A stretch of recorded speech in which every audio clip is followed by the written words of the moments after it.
here at the property in Ashland, and just getting everything ready to put together.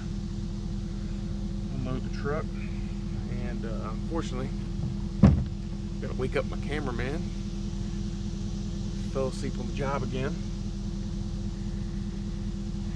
It's really hard to find good help, especially when that help's 6 years old. It needs a nap.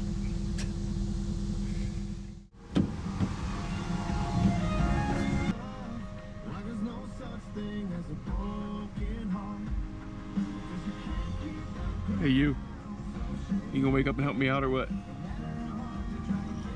Huh? I'm gonna put you to work. You're gonna be my cameraman. Sound good? No. No? What do you mean no? Huh? I told y'all, it's hard to find good help these days. You got it? Alright. So we're gonna check this out the cam here. It's in a little draw here that leads up to the big crop fields up at the top. It's actually the draw where I killed my buck from last year. He actually walked down this draw back that way about 20 yards where I shot him at. We'll swap this out real quick.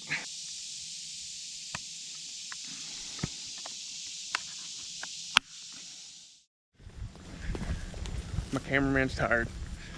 I'm back to self-filming. Meanwhile, as we're heading out to bait up the last site, somebody decided they wanted to cool out in the deer cart and just hitch a ride.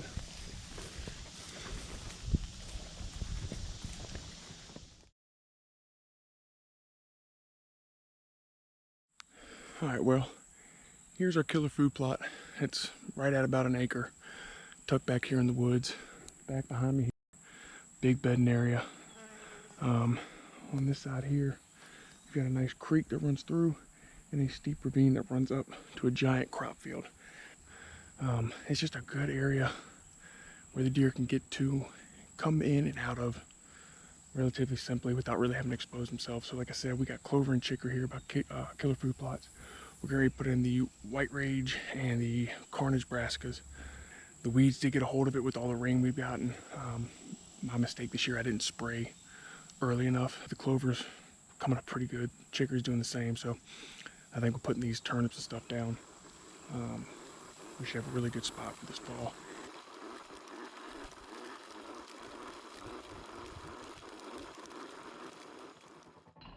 What are we doing? Deer scouting.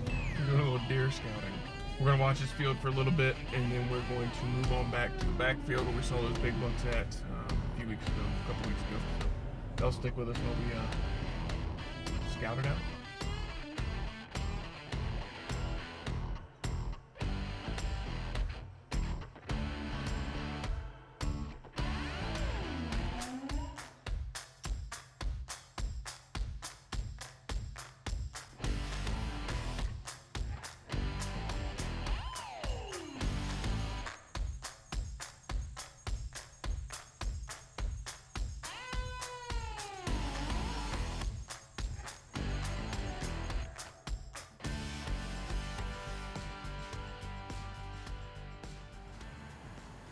All right, here we go.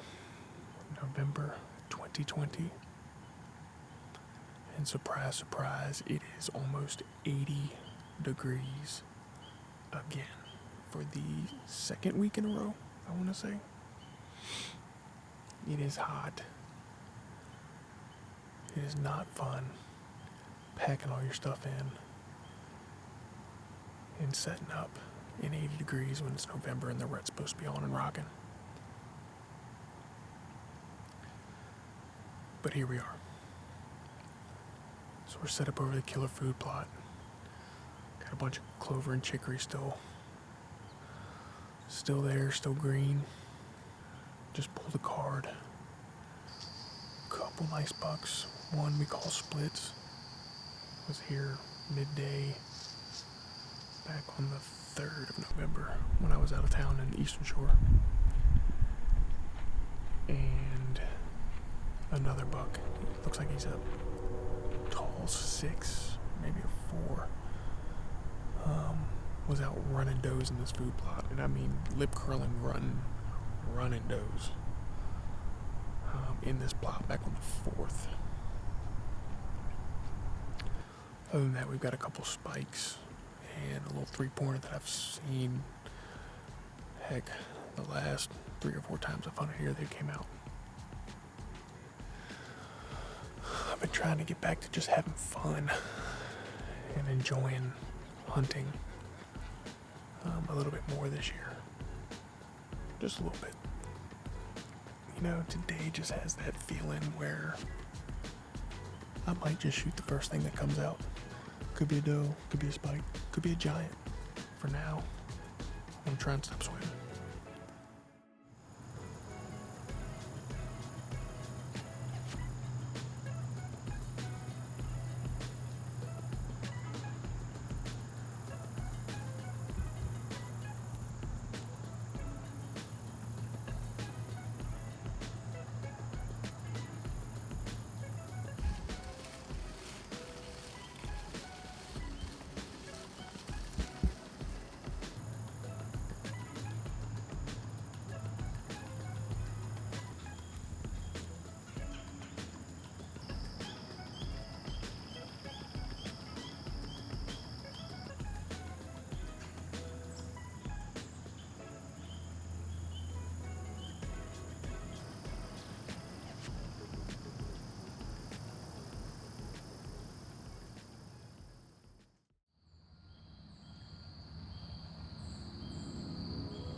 Told y'all, I'm trophy hunting.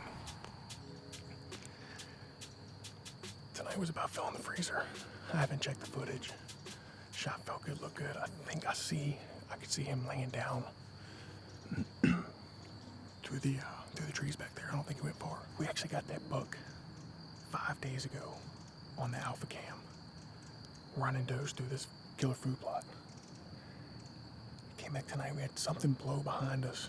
He came from back here at the creek, walked around, came up from the bottom, stepped out in here, and as you can see, he was feeding on the clover and chicory and all that good stuff. It looked good from where I saw the knock disappear at. I don't think he went far. Give him a few minutes. All right, well, we're about to grab our arrow, start the track. It looked a little far back in the video, but he's quartering. He took a step as I released the arrow, so like I said, I'm still pretty sure I saw him go down. So we're gonna take up the track, just kind of ease along, see what we see, and then we'll go from there. Oh yeah, she's starting to pick up now.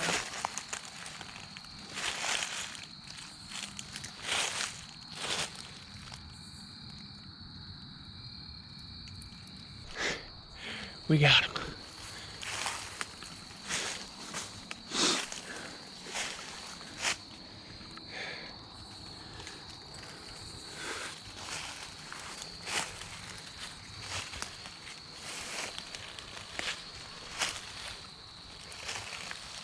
All right, we're gonna get him dragged out of here.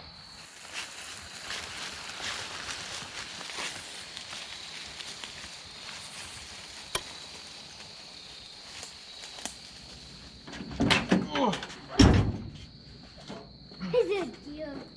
All right, guys, here he is. We got him drug out and back at the house.